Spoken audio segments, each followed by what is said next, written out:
नमस्कार, स्वागत है आपका आवाज़ अड्डा में। और आवाज़ अड्डा आज विशेष रूप से अलग है थोड़ा सा, और आज हमने रिलायंस की एजीएम पे किया है।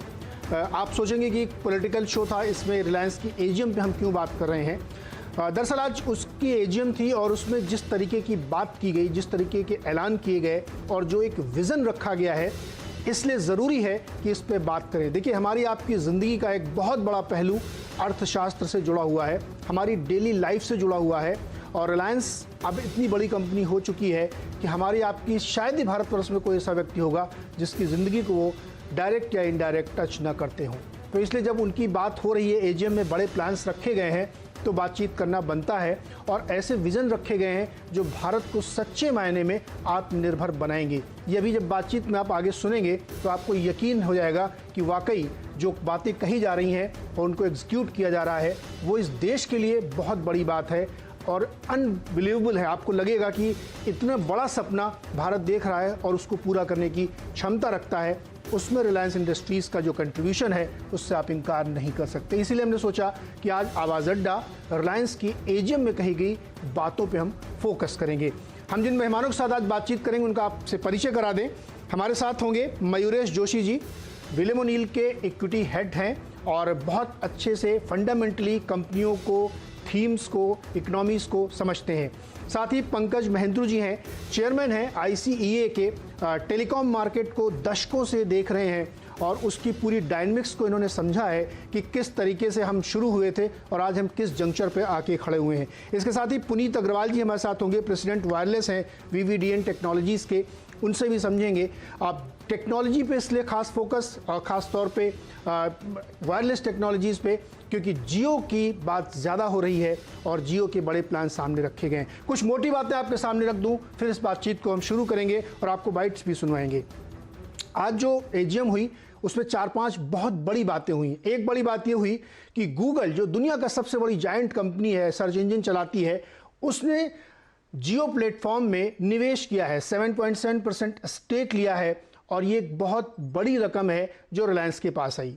इससे पहले भी 13 कंपनियां और निवेश कर चुकी थी, इसको मिला के 14 हुई और कंपनी के पास 1.5 लाख करोड़ से ज़्यादा आ गए। और अगर इसमें राइट्स इशू और बीपी के साथ डील को जोड़ लें तो तकरीबन 2.5 लाख करोड़ से ज़्यादा का निवेश आया और इसी के साथ कंपनी नेट डेट फ्री हो गई, जो किसी भी कंपनी का सपना होता है कि उसके ऊपर डेट ना हो। तो ये एक बड़ी बात थी। 33,737 करोड़ का निवेश इन्होंने किया। इसके साथ ही दूसरी बात जो कही गई कि गूगल के साथ मिलके हैंडसेट्स बनाएंगे 4G के और 5G के। भारत में अभी भी बड़ी संख्या में लोग 2G फ़ोन यूज़ करते हैं, तो 2G मुक्त भारत बनाने के लिए ये एक बड़ा ऐलान किया गया। और इस समय जिस तरीके से चाइना के खिलाफ एक मुहिम चल रही है, उसमें मेड इन इंडिया का बहुत बड़ा रोल होगा। तीसरी बात जो है कि 5G के लिए रेडी है रिलायंस, उसने वो टेक्नोलॉजी डेवलप कर ली है, केवल स्पेक्ट्रम मिलने की देरी है और विद इन अ ईयर वो उसकी ट्रायल शुरू कर देंगे। देखिए, दुनिया में सारी लड़ाई इस समय टेक्नोलॉजी की है और 5G की है। हुआवेई का जिक्र बार बार आता है। अमेरिका और चीन की लड़ाई का असली मुद्दा वही है और अगर हमने उसको डेवलप कर लिया है तो ये भारत के लिए बहुत बड़ी बात है। और स्वयं मुकेश जी ने इसको डेडिकेट किया है कि जो प्रधानमंत्री का आत्मनिर्भर का सपना है, ये उसके लिए डेडिकेटेड है। इसके साथ ही ऑयल टू केमिकल बिजनेस में भी बहुत बड़ी बड़ी बातें कही गई हैं जो हम आगे आपको अनफोल्ड करेंगे। आप सरप्राइज्ड होंगे कि जो इस समय बैक बर्नर पे है, उस बिजनेस में कितनी बड़ी चीज़ें हो रही हैं। शायद वो लोग कम सुनते हैं या कम ध्यान देते हैं, ज़्यादा बात जियो की होती है, लेकिन उस पर भी बातचीत करेंगे। तो आज की जो एजीएम थी, ये दुनिया की सबसे बड़ी एजीएम थी आज की। मुझे ध्यान है, जब मैं उसका गवाही नहीं रहा हूं, लेकिन मैंने सुना है, पढ़ा है कि जब धीरू भाई अंबानी थे तो स्टेडियम में एजीएम होती थी, इतने लोग आते थे। और अब जो ये वर्चुअल एजीएम हुई है, इसमें मेरे पास जो अब तक का आंकड़ा आया है कि 41 देशों के, भारत के 460 शहरों को जोड़ लें तो कुल 3,10,000 लोग इस एजीएम से जुड़े थे अपने अपने घरों से और उसको सुना है। तो आप अंदाजा लगाइए किस तरीके की बड़ी चीजें यहां पे रखी गई हैं। तो बहुत ज्यादा वक्त आपका नहीं लेते हैं क्योंकि बहुत सारी बातें करनी है। पहले कुछ बातचीत आपको सुनाते हैं कि गूगल ने जो इन्वेस्टमेंट किया उस पर मुकेश जी ने क्या कहा। We are delighted to welcome another strategic partner into Jio, a company that needs no introduction because it is a household name in India and globally. a company that has pioneered the search engine and operating systems that are used across the world.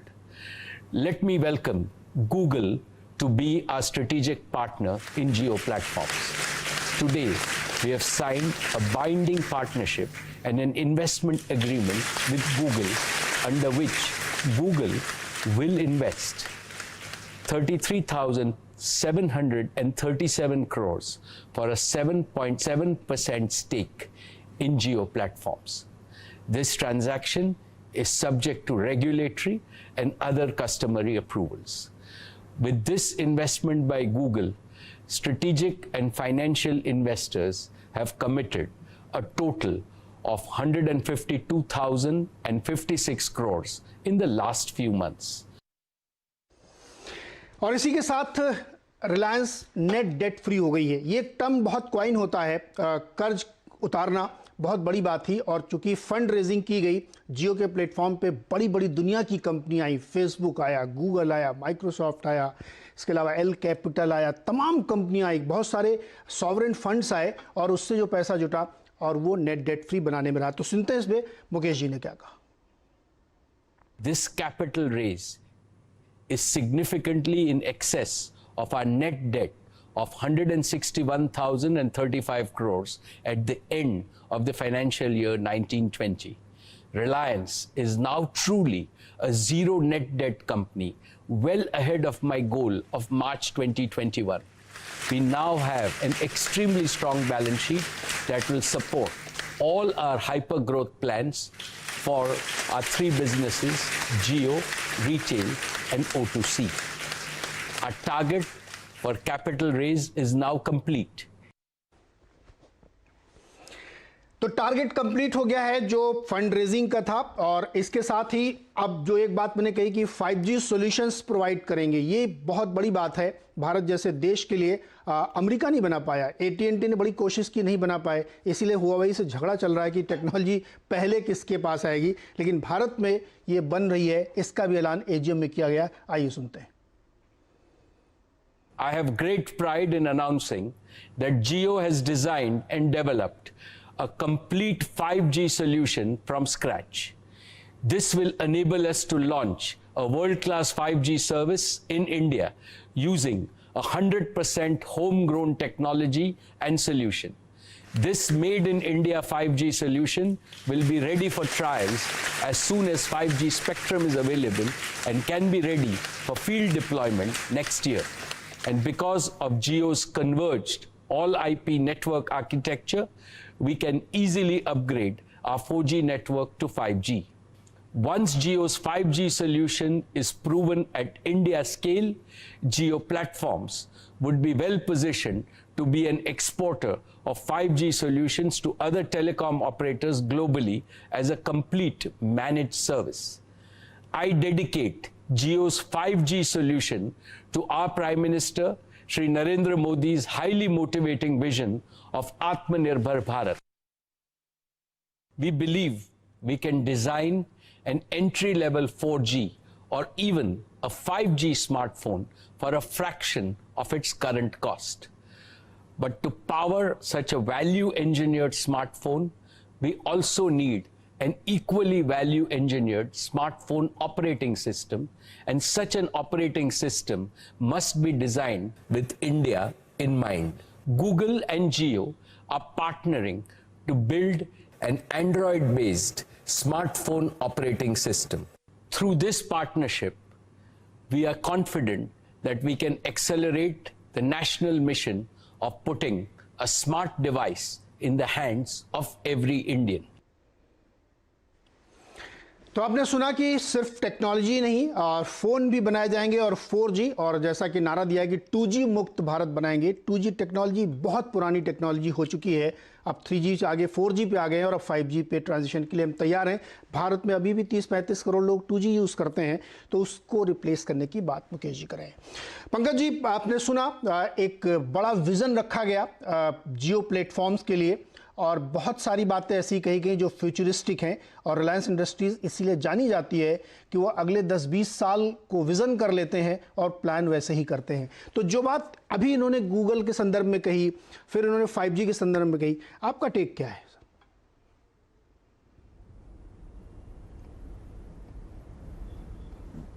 मैं 4 चीजें बोलूंगा इसमें जी। पहली चीज तो थोड़ा emotion आ जाता है, कहते हैं ना जिसे पंजाबी में कि सीना चौड़ा हो जाता है हमारा कि एक इंडियन कंपनी ने ये कर दिया और जो बिग बॉयज लीग है दुनिया की उसमें एक इंडियन कंपनी प्रवेश कर गई। क्योंकि हमारी एक इंडिया की बहुत बड़ी वीकनेस रही है कि जैसे आप यूएस की इकोनॉमी देखिए $21 ट्रिलियन की, तो 60% उनकी बड़ी कंपनियां उसको कंट्रीब्यूट करती हैं, पर इंडिया में ये बहुत कम है। हमारी इकोनॉमी भी बहुत छोटी है और हमारी बड़ी कंपनियों का साइज भी बहुत कम है। तो टॉप 500 कंपनीज में केवल 7 कंपनियां हैं, जिसमें बहुत सी कंपनी पब्लिक सेक्टर की कंपनीज है। दूसरी बात ये कि आपने नेशनल पॉलिसी ऑन इलेक्ट्रॉनिक्स के बारे में सुना होगा 2019 में। उस वक्त हमारा मोबाइल हैंडसेट का कारोबार जो इंडिया का था वो 1,80,000 करोड़ का था, जो कि समझिए जीडीपी का 1%। और उसके जब बनाते वक्त हमने ये सोचा था कि ये बहुत कम है, इंडिया की जीडीपी को एक्सेलरेट करने के लिए बहुत ज्यादा कंजम्पशन होनी चाहिए डिजिटल प्रोडक्ट्स की, क्योंकि 2025 का टारगेट था $80 बिलियन, यानी कि 6 लाख करोड़। तो ये 3 गुना मार्केट बढ़ती है जबकि डिसरप्शन होती है और कोई स्ट्रॉन्ग कैटलिस्ट आता है मार्केट। तो ये बहुत ही एक बड़ा स्ट्रॉन्ग कैटलिस्ट है उस विजन को अचीव करने के लिए। तीसरी बात है कि आत्मनिर्भरता और हिंदुस्तानी कंपनी को समृद्ध होना। तो ये जो RIL ने इससे किया है उससे एक तो वॉर चेस्ट क्रिएट हो गई है, बहुत स्ट्रॉन्ग वॉर चेस्ट, क्योंकि ये बिग बॉयज गेम है जो इंफ्रास्ट्रक्चर की गेम है, जो टेलीकॉम की डिजिटल गेम है। तो वो एक बड़ा कॉन्फिडेंस देता है कि आगे इंडिया का जो टेलीकॉम और डिजिटल सेक्टर है वो थिन आइस पे नहीं रहेगा, वो समृद्ध है, उसमें इन्वेस्टमेंट कैपेबिलिटी है और वो आगे चलेगा और जो डीप इन्वेस्टमेंट्स रिक्वायर्ड है वो हो जाएंगे। चौथी चीज, आपने जियो ग्लास शायद नहीं देखा, जो कि मिक्स्ड रियलिटी का जो आज लॉन्च हुआ, तो ये एक बहुत कटिंग एज टेक्नोलॉजी थी। हम मोबाइल हैंडसेट ये सब चीजें हम जानते हैं, 5G के बारे में सुना हुआ है, बट आप सोचिए कि ये जियो ग्लास की जैसे एक किसान इसको लगा के अगर उसको होलोग्राफिक विजन से 3D सब कुछ समझ आए और उसके हाथ में स्मार्टफोन भी हो, तो वो कितना ट्रांसफॉर्मेटिव होगा हमारे एग्रीकल्चर सेक्टर के लिए। हिंदुस्तान की जो एरेबल लैंड है वो चीन से ज्यादा है। हिंदुस्तान की एरेबल लैंड सिर्फ अमेरिका से थोड़ी सी कम है, पर हमारी जो एग्रीकल्चर प्रोडक्शन है वो चीन से आधी है। तो उसमें जब ये डिजिटल थ्रस्ट लगेगा, तो मैं बॉटम ऑफ द पिरामिड की बात कर रहा हूं, जो इंडिया की फाउंडेशन है हमारा एग्रीकल्चर सेक्टर, तो उसमें एक रेवोल्यूशन आ जाएगी। तो मैं बहुत ही एक्साइटेड हूं ये सारी डेवलपमेंट्स देख के, और इसके जो हमारा स्टार्टअप नेटवर्क और जो हमारी R&D और डेवलपमेंट में टेक्नोलॉजी में एक एम्फेसिस आएगा, स्ट्रॉन्ग फोकस आएगा, उससे ये देश की transformation into a digital economy वो हम तेजी से बढ़ेंगे उससे। जी बिल्कुल, बहुत अच्छे से आपने समझाया, और ख़ास तौर पे जो टेक्नोलॉजी के बड़े जार्गन्स होते हैं लोग समझ नहीं पाते हैं, उसको भी आपने बहुत बेहतरीन तरीके से रखा। पुनीत अग्रवाल जी, मुझे ध्यान है कि जब जियो लॉन्च हुआ था और इसके बड़े ऐलान किए गए थे, तो AGM में ज़्यादातर होते, मैं लगातार AGM कवर कर रहा था, तो मैं जब AGM से निकल गया तो जैसे भी अग्रवाल साहब कह रहे थे ना कि एकदम आपका जो सीना चौड़ा हो जाता, तो मैंने वहाँ से निकलते मेरे मुँह से ये निकला कि आप देखिएगा जियो जो है सबकी दुकानें बंद कर देगा। ये थोड़ा सा और स्टेटमेंट किसी को लगा होगा, लेकिन मुझे इसलिए लगा था क्योंकि जियो जिस प्लेटफॉर्म पे आ रहा था और जिस तैयारी के साथ आ रहा था, उससे मुझे लग रहा था कि बहुत ज़बरदस्त डिसरप्शन होने वाला है। आज जो सुन रहा हूँ मैं कि 5G टेक्नोलॉजी हमने बना ली है, जियो ग्लास की बात हो रही है, और जो पूरा एसएमई सेक्टर जिसको आप एक प्लेटफॉर्म पे लाने की बात कर रहे हैं, तो मेरे मन में भी वही लगता है कि एक बहुत बड़ा डिसरप्शन है, और इसको शायद लोग अभी समझ नहीं पा रहे हैं क्योंकि थोड़ा सा टेक्नोलॉजी समझने में वक्त लगता है। पुनीत जी। हाँ जी, बिल्कुल ठीक बोल रहे हैं आप। आई थिंक आज एजीएम में जो सारी अनाउंसमेंट्स हुई हैं, ये बिल्कुल दिखाता है कि इंडिया नेक्स्ट जनरेशन की तरफ मूव कर रहा है। एंड इंडिया अब सिर्फ वो कंट्री नहीं रहा है जिसमें सिर्फ इंपोर्ट होता है, बल्कि इंडिया की पूरी कैपेबिलिटी है जहाँ पे टेक्नोलॉजी डिज़ाइन भी हो सकती है एंड मैन्युफैक्चरिंग भी हो सकती है। मैं आपको कुछ साल पहले ले जाना चाहता हूँ, जब इंडिया में बड़ी आईटी सेक्टर कंपनीज ओरिजिनेट हुई थी, जैसे विप्रो, इन्फोसिस, सत्यम, और उस टाइम पे हमारा इंडिया का सर्विसेज का बिजनेस काफ़ी ऊंचाइयों पर चला गया, और आज भी वो कंपनीज बहुत अच्छा कर रही हैं। बट अगर आप पूरे दुनिया को देखोगे पिछले 20 साल में बदलते हुए, ये बहुत ज़रूरी है कि हम ना सिर्फ सर्विसेज करके बाहर वाले कस्टमर्स के लिए प्रोडक्ट बनाएं, बट इंडिया के अंदर सारी टेक्नोलॉजी लेकर आई जाए और सारी मैन्युफैक्चरिंग की जाए। आई थिंक आज रिलायंस ने वही दोहराया है अपने आज के एजीएम में, जहाँ पे उन्होंने बिल्कुल फोकस किया है कि जहाँ पे उनकी सारी प्लेटफॉर्म ऐप्स हैं, जियो रिटेल है, जियो मार्ट है, जियो ग्लास है, और साथ में उन्होंने 5G की बहुत बड़ी अनाउंसमेंट करी है। इस 5G की अनाउंसमेंट के साथ एक और बहुत ही सहयोग वाली बात जो होगी अगले कुछ सालों में, बहुत सारी कंपनीज जो 5G के अंदर अपना विजन देखना चाहती हैं, उन सबको मौका मिलेगा कि वो इंडिया में ही टेक्नोलॉजी डेवलप करें और रिलायंस जियो के साथ और रिलायंस जियो जैसे कस्टमर ऑपरेटर्स के साथ इंडिया में उस टेक्नोलॉजी को लॉन्च करें।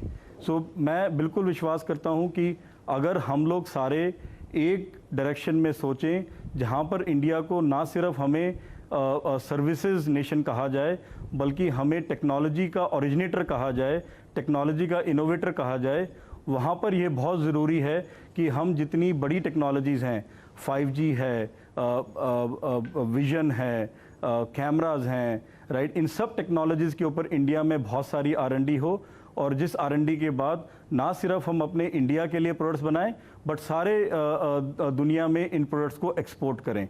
यही हमारे मोदी का विजन है, और यही हमारे प्राइम मिनिस्टर जी का विजन है कि हम कैसे ना कैसे इंडिया को एक आत्मनिर्भर भारत बनाएं, जहां पे हमारी डिपेंडेंसी बाहर वाली दुनिया पे कम से कम हो, प्रोडक्ट इजाद करने के लिए और मैन्युफैक्चर करने के लिए। बिल्कुल सही कहना है। 20 से अधिक ऐसे स्टार्टअप्स हैं जिनको क्यूरेट किया है, नर्चर किया है, और वो इस टेक्नोलॉजी में काम कर रहे हैं। एक छोटी सी चीज़ बताऊं मैं आपको, जियो मीट जो एक कॉन्फ्रेंसिंग के लिए वीडियो ऐप आया, केवल जो है 2 महीने पहले इसको बनाया गया और लॉन्च किया गया, और कुछ ही दिन में इसके 50 लाख सब्सक्राइबर हैं। यह है ताकत टेक्नोलॉजी की और एग्जीक्यूशन की। तो जो एजीएम की मैं आज बात कर रहा हूं, वो इसी संदर्भ में आप समझने की कोशिश करिए। मयूरेश जी, आप तो इन खबरों के साथ साथ बैलेंस शीट भी पढ़ेंगे। अब नेट डेट फ्री हो गई है कंपनी, कैश रिच हो गई है, तो आगे जो 5G के लिए बहुत पैसा लगना है उसकी कोई दिक्कत ही नहीं है। बिल्कुल नीरज जी, जो आई थिंक जो फिगर्स मुकेश भाई ने सामने रखे हैं, 2,12,000 करोड़ इंक्लूडिंग राइट्स इश्यू, और जो नेट डेट की फिगर थी 1,60,000 करोड़ पे, तो नेट डेट से नेट कैश पे कंपनी आ गई है। So that's a huge positive. जहां तक आई थिंक टेलीकॉम या जियो बिजनेस का सवाल रहा है, including the fibre optical layout, जो जितने भी खर्चे कंपनी ने किए हैं पिछले कई तिमाहियों में, आई थिंक वो अच्छे खासे कैपिटलाइज हो गए हैं बैलेंस शीट पे। इसलिए जितना भी केपेक्स लगेगा even for the Jio business, या जो हम कोर बिजनेस की बात करते हैं O2C वाले बिजनेस में, that is largely done with. तीसरा, आई थिंक जैसे हम बात कर रहे थे in terms of the different applicabilities of the Jio platform itself, एक जियो वायरलेस का प्लेटफॉर्म है और दूसरे अन्य प्लेटफॉर्म्स हैं which go under the Jio Infocomm business itself। तो जैसे आप जियो मीट की बात कर रहे थे, और जैसे मुकेश भाई का विजन है, I think path breaking and it's a grand vision अगले 8-10 वर्षों के लिए, क्योंकि जैसे डेटा का कंजम्पशन है और जैसे डेटा का कंजम्पशन बढ़ेगा, and the applicability of AI, artificial intelligence, blockchain, virtual reality, I think ये फैक्चुअल होने वाला है अगले कुछ सालों के अंदर। इसलिए the company is gearing up in the right direction at the right time, और ये सारे एप्लीकेशंस फॉर एग्जांपल जो जियो मीट से किए जाएंगे, एजुकेशन हो हेल्थ केयर हो या एग्रोटेक सर्विसेज हो, and the respective tie-ups that they have done in respect of that. So Microsoft और जो उनका Azure platform है जो एग्रोटेक को हेल्प करेगा इन बिल्डिंग अ कॉम्प्रिहेंसिव सॉल्यूशन, जो गूगल का निवेश आया है 33,700 करोड़ का, and again the 4G 5G handsets that they will make, ये जो मार्केट बनेगी नीरज जी रिलायंस के लिए, because the 4G market at this point of time stands around $40 billion और एक्सपेक्टेशन यही है कि ये मार्केट 10 गुना हो जाएगा अगले 7 से 8 वर्षों में। तो अगर रिलायंस के पास टेक्नोलॉजी है, if they have got the systems which are ready for 5G deployment, और अगर ये एक्सपोर्ट अपॉर्चुनिटीज इनके सामने आती है जो इतनी बड़ी उभर के आ सकती है, और जहाँ पे युवा जैसे नेटवर्क्स पे जो एंटी चाइना सेंटिमेंट ग्लोबली चल रही है, that can be a value disruptor going forward as well. चौथा, I think in terms of Jio TV plus या जियो ग्लास की हम जो बात कर रहे थे, I think that can be value disruptors as well, और ये काफ़ी इंडस्ट्रीज को डिसरप्ट करेंगे और काफ़ी प्लेयर्स को, क्योंकि जैसी इनकी रीच है और जैसे आई थिंक इनका एक प्रोग्रामिंग होती है in terms of getting to the end audience itself, I think वो एक एग्जेम्पलरी परफॉर्मेंस होती है। तो मेरे हिसाब से आई थिंक पाथ ब्रेकिंग है and Jio should stand out. Path breaking है, और एग्जीक्यूशन की मैं बार बार बात कर रहा हूं कि एग्जीक्यूशन के मामले में रिलायंस को जाना जाता है। इनकी ख्याति इसलिए है कि जो कहते हैं वो एग्जीक्यूट करके दिखाते हैं। पंकज जी, एफबी और गूगल का एक साथ आना, ये एक बड़ी बात मुझे लग रही है, और दूसरा 5G को लेकर के बड़ा है, लोगों को कम समझ में आता है भाई 5G क्या है। ठीक है, जैसे 4G जैसे 5G, तो थोड़ा सा मेरे दर्शकों को ये भी समझाइए कि 5G से उनकी दुनिया कैसे बदल जाएगी। 20 गुना स्पीड अगर आपको 4G से ज़्यादा मिले तो आपके जीवन में क्या परिवर्तन आएगा, जरा ये भी समझाइए। नहीं, देखिए, जो 3G जो था वो एक जैसे कैसे हिंदी में कहेंगे उबड़ खोबड़ टाइप टेक्नोलॉजी थी। उसके स्टैंडर्ड आए थे और वो ना तो डेटा के लिए इतनी अच्छी थी और ना वॉइस के लिए इतनी अच्छी थी। 2G वॉइस के लिए बहुत अच्छी थी, तो 4G से वो चीजें करेक्ट हो जाती है। तो 5G में क्या होता है कि आपकी जो लेटेंसी है वो एकदम बहुत फ्रैक्शंस में चले जाती है, 0.00 इस तरह का चले जाता है। तो जैसे अब आप इंजॉय कर रहे हैं, मैं वहां पे घर से आपको लैपटॉप से through a digital platform I am coming on your screen.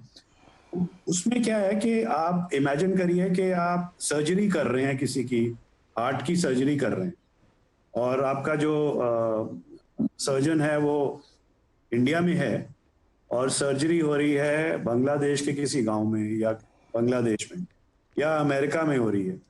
तो 5G से ये चीजें पॉसिबल है कि आपकी लेटेंसी बिल्कुल खत्म हो जाती है। और 5G में क्या है, ट्रांसपोर्टेशन, वो ज्यादा उसके जो सॉल्यूशंस हैं वो उस तरफ ज्यादा वो टेक्नोलॉजी फोकस्ड है, सॉल्यूशंस की तरफ, जैसे एग्रीटेक है जी, और चीजें हैं। तो 5G में अब जियो क्या जो उन्होंने डिक्लेयर किया है उसकी ज्यादा डिटेल नहीं आई है कि वो 5G सॉल्यूशंस की बात कर रहे हैं, स्टैक की बात की है, या कि एक 5G नेटवर्क प्रोवाइडर हो जाएगा। सर कंप्लीट सॉल्यूशन नहीं, वो नेटवर्क प्रोवाइडर, तो फिर ये वो बिल्कुल सेपरेट एक बहुत बड़ा बिजनेस है जो कि दुनिया में 500,000 ऑपरेटर हैं, वो फिर वो सॉल्यूशंस अडॉप्ट करते हैं। पूरा जो नेट जिसमें एरिक्सन है, नोकिया है, पहले जैसे ल्यूसेंट था, एल्केटेल था और अब हुआवे है, तो ये 3 बड़ी कंपनियां हैं इसमें। तो ये तो बहुत ही बड़ी लीप है टेक्नोलॉजी में, और इसमें जो कि जियो ने अनाउंस किया है, तो उसकी तरह डिटेल्स आ जाए तो मैं उस पर ज्यादा कमेंट कर पाऊंगा। राइट, पुनीत अग्रवाल जी, जी कंप्लीट कर लीजिए सर। जो इन्वेस्टमेंट कंज्यूमर करता है वो हैंडसेट में, क्यों 35 करोड़ 40 करोड़ लोग फीचर फोन लेके बैठे हैं 2G वाला, क्योंकि उनको वैल्यू नजर आ रही है। जब उनको वैल्यू नजर आएगी कि मैं मेरी इनकम 10-15 हजार रुपए महीने की है और मुझे वैल्यू नजर आएगी, तो मैं पूरी महीने की इनकम उसमें लगा दूं। जैसे लोग मोटरसाइकिल खरीद लेते हैं या रेफ्रिजरेटर खरीद लेते हैं, पर 2G फोन जो है वो 700-800 रुपए का, वो उसी पे लिमिटेड रहना चाहते हैं अभी, क्योंकि वो वैल्यू नहीं नजर आ रही। जब डिजिटल नेटवर्क बनेंगे, सोल्यूशंस आएंगी, तो खुद ब खुद लोगों को ये होना शुरू हो जाएगा, जैसे चीन में हुआ 2006 और 2009 के बीच में। राइट, लोगों ने इन्वेस्टमेंट शुरू कर दी स्मार्टफोन्स में। करेक्ट। अग्रवाल जी, जैसे भी हम लोगों ने समझा 5G क्या है, मुझे तो ये भी बताया, मैंने कहीं पढ़ा कि जो आप ड्राइवरलेस कार सुनते हैं उसमें 5G काम आती है। जो आप बहुत सारी ऐसी चीज़ें देखते हैं जो आर्टिफिशियल इंटेलिजेंस है या डेटा कोलेशन है कि आप अपने मोबाइल में पूरी लाइब्रेरी लेके चलते हैं, वो भी 5G से, क्योंकि उसमें स्पीड और क्लाउड की ज़बरदस्त पावर होती है। लेकिन एक जियो मार्ट भी इन्होंने लॉन्च किया और उससे बहुत बड़ी संख्या में व्यापारियों को जोड़ा गया। अब इसमें देखिए टेक्नोलॉजी के साथ साथ बिजनेस भी आपको इसमें देखने को मिल रहा है और वो प्लेटफॉर्म लगातार बढ़ता जा रहा है। तो वो रिटेल और टेक्नोलॉजी के बीच का एक संगम है जो बहुत बड़े पैमाने पर बदल रहा है चीज़ों को। तो क्या ये एक बिजनेस की पूरी डायनेमिक्स को चेंज करेगा और अर्ली बर्ड का फायदा मिलेगा? क्योंकि ये अब तक किसी ने सोचा नहीं था कि हम एक प्लेटफॉर्म प्रोवाइड करें। देखिए, ये बहुत बड़ी मुझे खूबी लगती है कि जियो ने अपने आप को प्लेटफॉर्म बना दिया है और वो प्रोवाइडर है, वो टेलीकॉम कंपनी के तौर पे नहीं देख रहे हैं। तो ये जो जियो मार्ट आया है, इससे कैसे तस्वीर बदलेगी, जरा इस पे प्रकाश डालें। आई थिंक देखिए, अगर आप ट्रेडिशनल वे ऑफ रिटेल जो इंडिया में चेंज हुआ है पिछले 5 सालों में, right, lot of e commerce company has come in India, right, चाहे वो बिग बास्केट है, चाहे वो मिल्क बास्केट है, फ्लिपकार्ट है, अमेजॉन है। इन लोगों ने इंडिया को चेंज करना शुरू किया 5 साल पहले, जहाँ पर सारा चीज़ें ऑनलाइन हो गया। बट अगर आप एक नॉर्मल घर देखेंगे किसी भी टियर 1 और टियर 2 सिटी में, specially tier 2 and tier 3 cities के अंदर, वहाँ पे अभी भी ऑनलाइन एक्सेस होना और एक अमेज़ॉन का शिपमेंट पहुँचना इतना आसान नहीं है, राइट। टियर 1 के अंदर फिर भी इनका अच्छा कनेक्टिविटी है।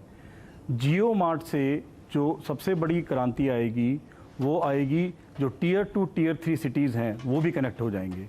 अब आपका कोई सेंट्रल वेयर हाउस नहीं है, अब आपका कोई सेंट्रल सप्लाई चेन मैनेजमेंट नहीं है।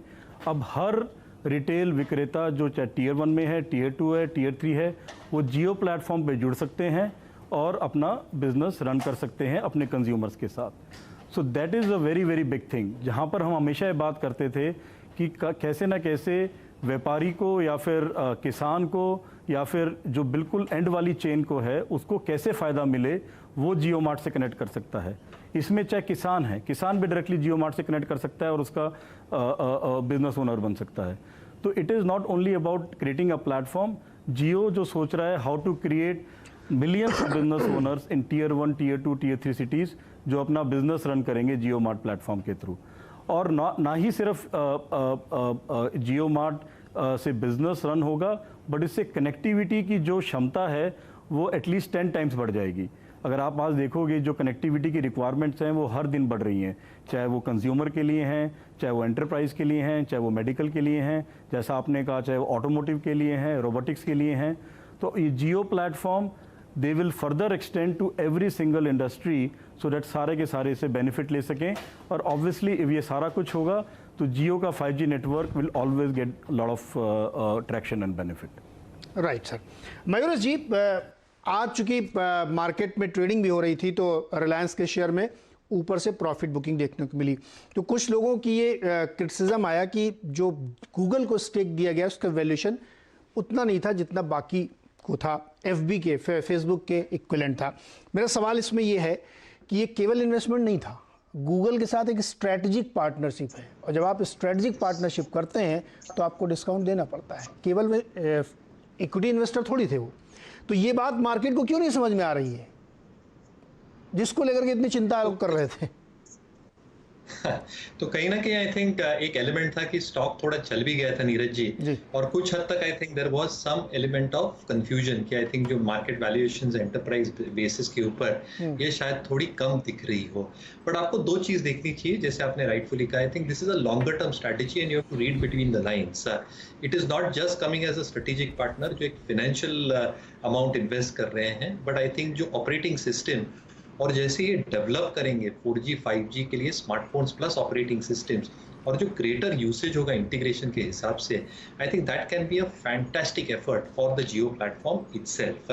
दूसरा, जैसे मैं बात कर रहा था, आई थिंक जियो प्लेटफॉर्म का जो कोर वायरलेस बिजनेस है, और अगर उस पर आप एंटरप्राइज कारोबार भी डाल देते हैं, इंक्लूडिंग द फाइबर नेटवर्क, जहां 10 लाख हाउस होल्ड्स को ये ऑलरेडी पहुंच गए हैं, जो इनके दूसरे कारोबार है जो जियो मीट और जियो मार्ट से सर्विस होंगे, और जो अलग अलग फील्ड्स में एजुकेशन हो, हेल्थ केयर हो, या इवन एग्रोटेक सर्विसेज हो, या जियो मार्ट जैसे आप बात कर रहे थे इन टर्म्स ऑफ 48 आवर्स में ट्रांसफॉर्मेशन कर देंगे किराना वाला के पास। 2.5 लाख ऑर्डर्स ऑलरेडी प्रोसेस कर रहे हैं। The scope here is tremendous, क्योंकि जब मैं नंबर्स ट्रैक कर रहा था वॉलमार्ट के, just as an example, I think we got a long way to go in terms of what Reliance can achieve either through Reliance JioMart and the Reliance retail platform as well. तो जहाँ तक जियो का सवाल रहा है, मेरे ख्याल से I think this is a path breaking investment that have come through. इसके वजह से आई थिंक जो एक वैल्यू एडिशन मिलेगी, और जैसे I think they are ready with the 5G network and infrastructure as well, मेरे ख्याल से I think it will be a disruptor going forward. At the same time I think जब हम जियो मार्ट, जियो मीट और retail की बात कर रहे हैं, वहाँ पे भी स्ट्रेटेजिक इन्वेस्टर्स आने की पूरी क्षमता रखते हैं। और जैसे मैं कह रहा था, आई थिंक जो कंपैरिजंस आप करेंगे with the bigger players, we have not even scratch the surface. इसलिए आई थिंक जो वैल्यूएशंस आप इमेजिन कर सकते हो in the next 7 to 8 years, जैसे डिस्क्रिशनरी स्पेंडिंग बढ़ेगी, जैसे आई थिंक घर घर में जैसी इच्छा है of smartphones and mobile transforming business all together, और जैसे सब लोग डिजिटल हाईवे पे आएंगे in a very very comprehensive manner, I think value disruptor जरूर बन सकता है और बनेगा। परफेक्ट। मैं यहाँ पे एक छोटा सा ब्रेक लेता हूँ। जब ब्रेक से लौट के आएंगे तो बातचीत ये करेंगे कि अब रिटेल बिजनेस में जैसा कि स्पीच में कहा गया कि बहुत सारे बड़े ग्रोथ के प्लान्स हैं, इन्वेस्टमेंट वहाँ पे बड़ा आएगा, और ऑयल टू केमिकल जो ओरिजिनल बिजनेस है रिलायंस इंडस्ट्रीज़ का, उसके लिए क्या बड़े प्लान्स हैं। देखिए, बहुत सारी चीज़ें जो हैं आपको सुन के समझ के आएंगी, और उनकी स्पीच को आप सुनिए तो आपको शायद समझ में आएगा कि किस तरीके से विज़न आगे रखा गया है। तो अगला फ्रंट जो है रिटेल और ऑयल टू केमिकल की, बहुत सारी बातें शायद आपने मिस करी होंगी, वो मैं आपको बताऊंगा कि oil to chemical game changer है। ब्रेक के बाद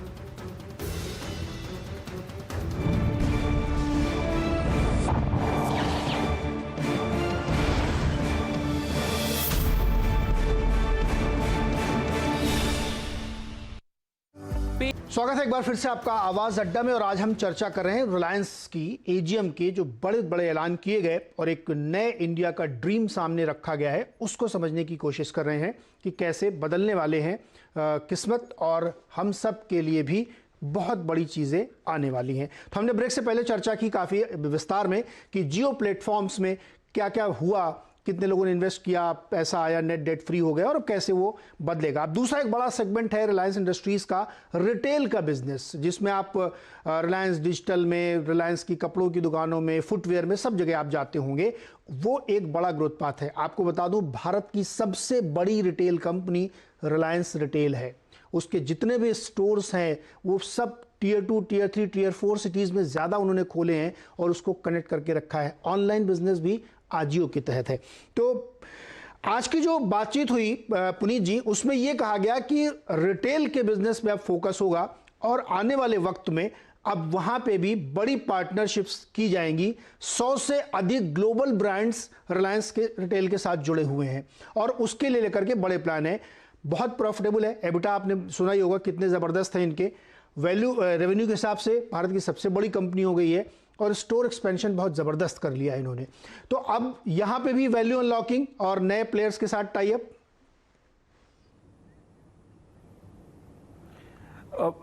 बिल्कुल ठीक बात है। आई थिंक मैं पहले इस बात को दर्शाना चाहूँगा, जो फेसबुक की इन्वेस्टमेंट हुई या गूगल की इन्वेस्टमेंट हुई है, ये बिल्कुल सीधा दिखाता है कि ये सारी global companies have lot of interest in retail business of India.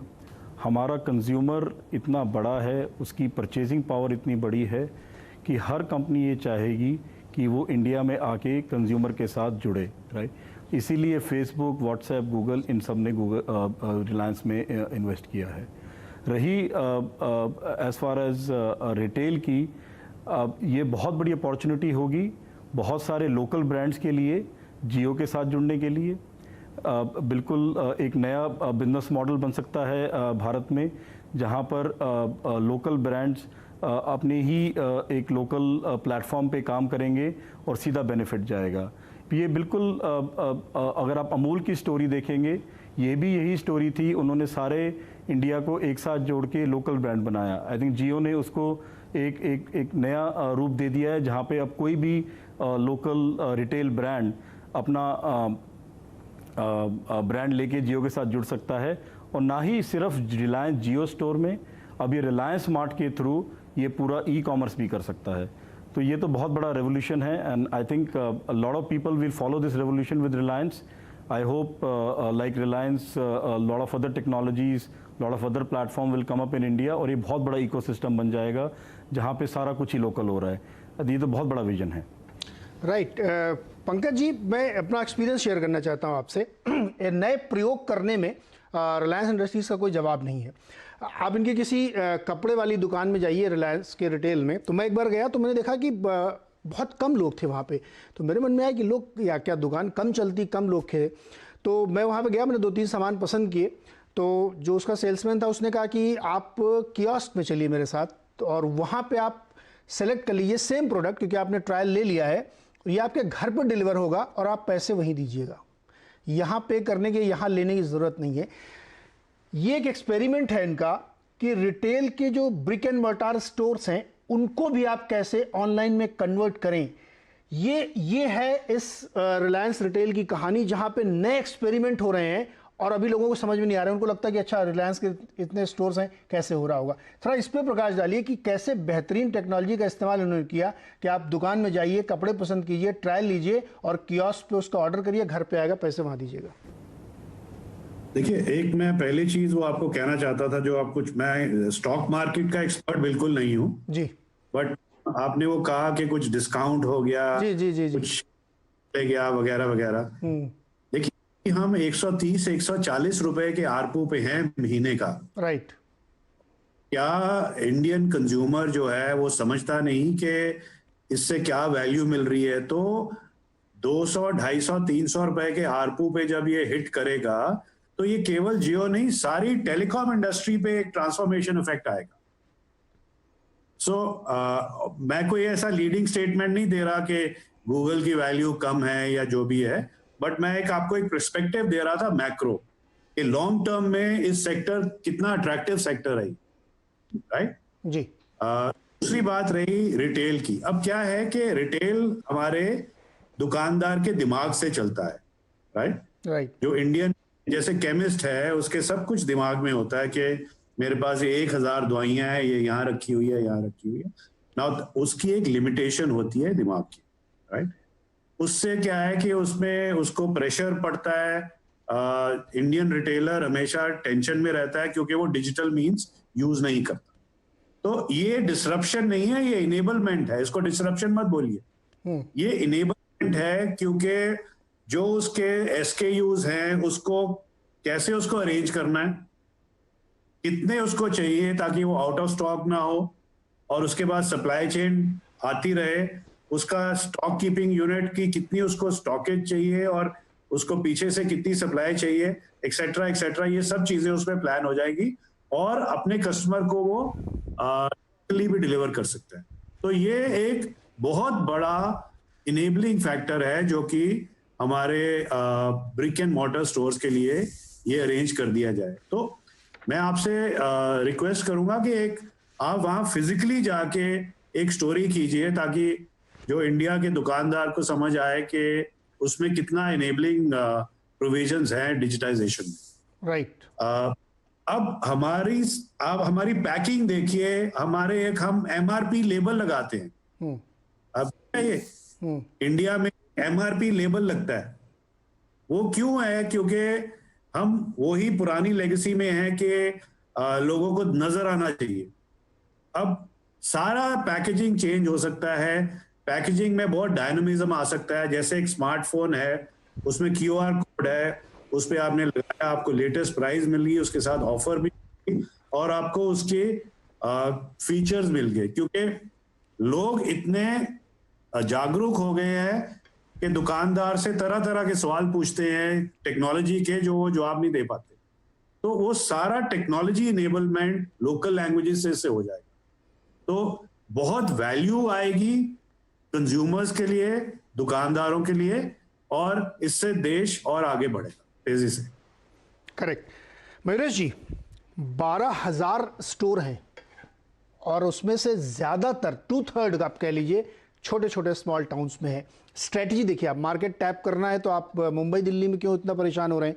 आपने Tier 2, Tier 3, Tier 4 सिटीज़ को टैप किया, 2/3 वहाँ पे खोला और पार्टनरशिप का बिजनेस किया, यानी आपने उसमें किसानों को जोड़ा, अपने साथ उनको बिजनेस में रखा जिससे उनको ये सेंस हो, और एक लॉन्ग टर्म पर्सपेक्टिव के लिहाज से रिटेल को ग्रो किया।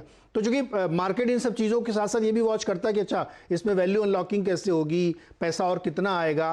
तो जो कि उन्होंने खुद कहा कि अब इसमें भी इन्वेस्टमेंट आने की तैयारी शुरू हो गई, जैसा कि आपने एक बहार देखी थी जियो में। बिल्कुल, और मेरे ख्याल से आई थिंक जो रिटेल का कारोबार है, और आपने जैसे राइटफुली कहा Neeraj ji, I think 2/3 Tier 2, Tier 3 और Tier 4 टाउन्स में है और पार्टनरशिप के साथ है। तो आई थिंक जो ये पूरा एनकम्पास करते हैं अलग अलग बिजनेस सेगमेंट्स को Tier 2, Tier 3, Tier 4 में, और जैसे आई थिंक प्राइसिंग पॉइंट्स रखते हैं, भले वो फैशन लाइफस्टाइल के हो in these segments itself, grocery वाली जी चीज़ें हों, कंज्यूमर इलेक्ट्रॉनिक्स वाली जो चीज़ें हों, आई थिंक ये सारी चीज़ें मायने रखती हैं।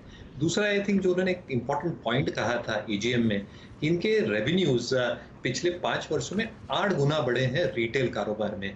So that's a exemplary example in terms of how retail revenues are growing.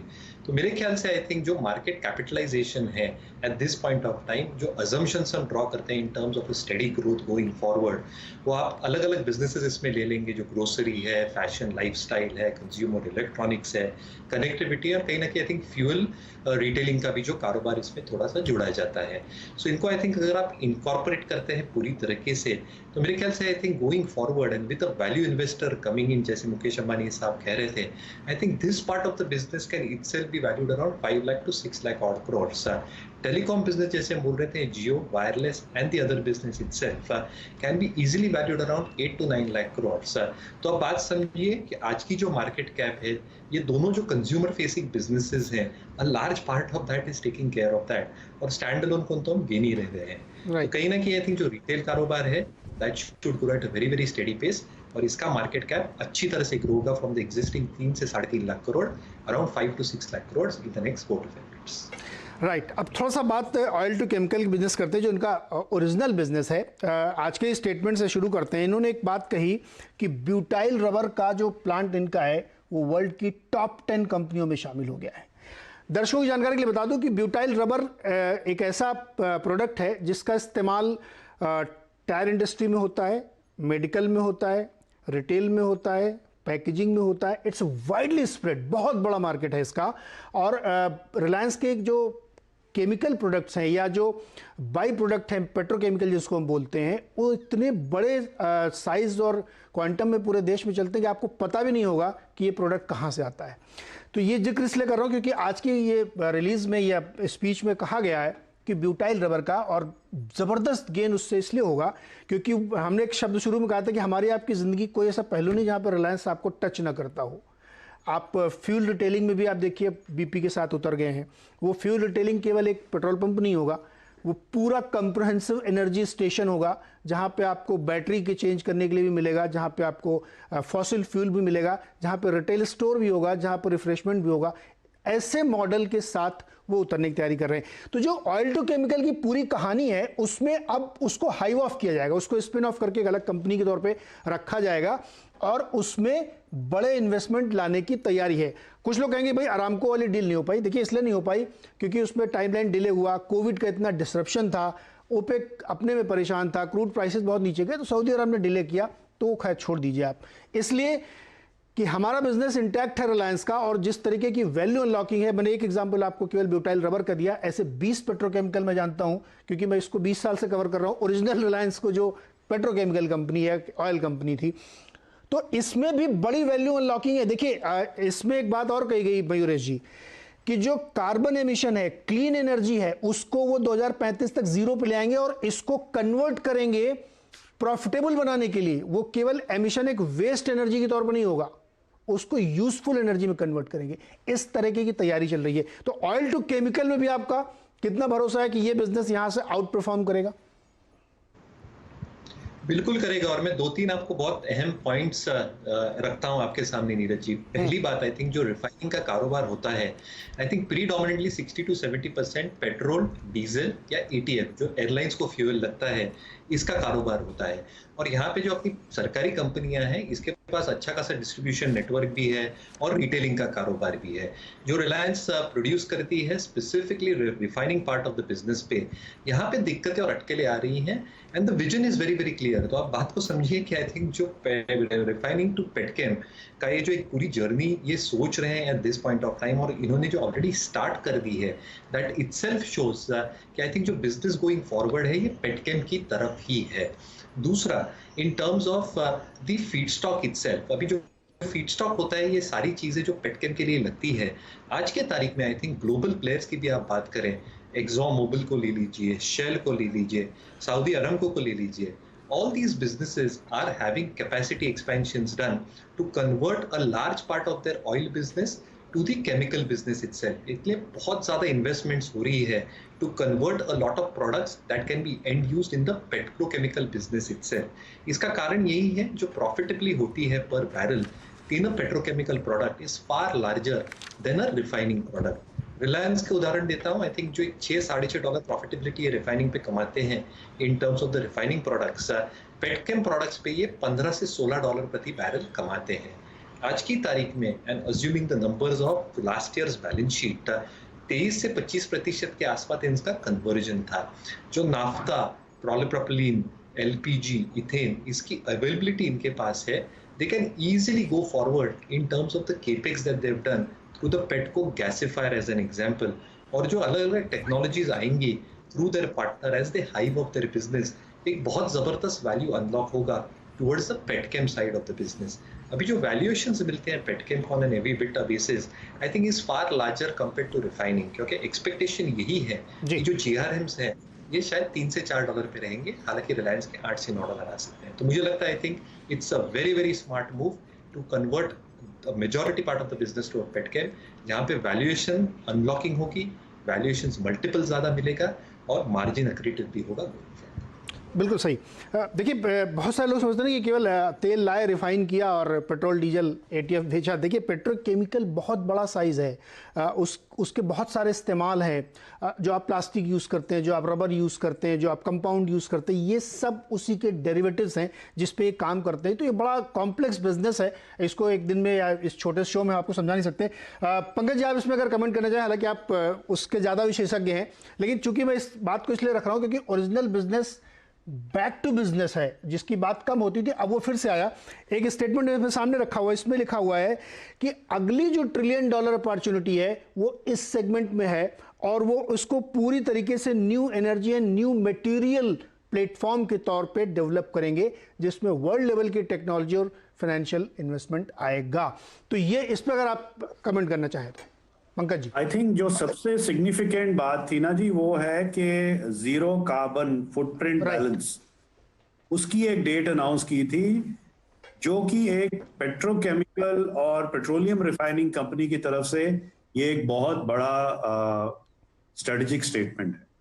मैं इतना ही कहूंगा कि ये एक बहुत बड़ी ट्रांसफॉर्मेशन होगी आरआईएल के लिए, और आप बहुत सी चीजें देखेंगे इसमें जो कि high technology, new technologies, future technologies इसमें किक इन करेंगी। जी, पुनीत जी।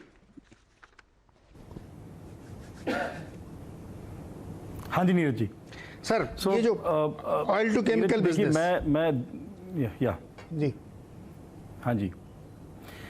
सो नीरज जी, मैं दो बातों पे महत्व देना चाहूँगा। एक तो अगर आप भारत को देखेंगे पिछले 50 सालों में, राइट, हमें आज बहुत ज़रूरत है कि हम अपने इंडिया के अंदर मल्टीपल बिजनेसेस को ग्रो करें।